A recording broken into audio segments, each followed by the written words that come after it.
Lami siya.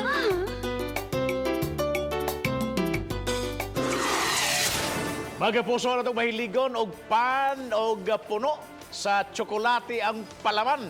Neo sa ka-bake shop din sa Sugbo nga halinon kaayo. Sikat og nahimong himalitan kining gitawag nga tsokolanay upan nga gipalamanan og tsokolate nga nalanay. Apa nasayod baka mo mga kapuso sa proseso sa pag-andam ug sa pagluto niini. Ato kining sayran sa Lami siya.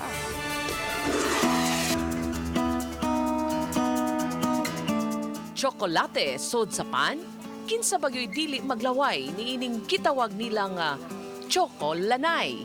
Sa porma niining susama sa pizza pie, chocolate overload gayud ang maong pan. Sa usa ka bake shop sa iskina sa Lahog dinhi sa Dakbayan sa Sugbo, halinon gayud ang maong pan. Harina, mga itlog, gatas, og yeast ang pipila lang sa mga main ingredients niini. Og daw ang nagdas sa kalamay o kalami di ay. Mao ang tsokolate o ang ilang secret ingredients.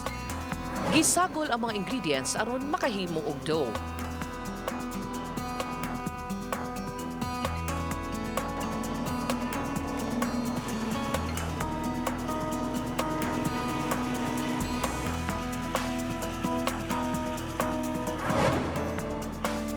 Timbangon o pormahon dayon kininglingin o palamanan o tsokolate.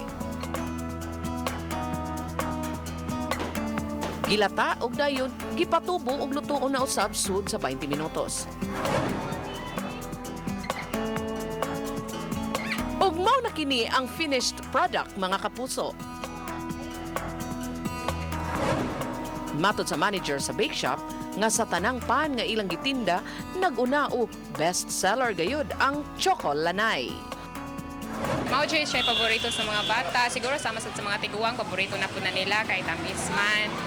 Usa-usab sa mga rason nga balik-balikan gayud kini sa mga customers kay mapalit lang kini sa 5 pesos ang matag usa o 40 pesos ang usa ka lingin.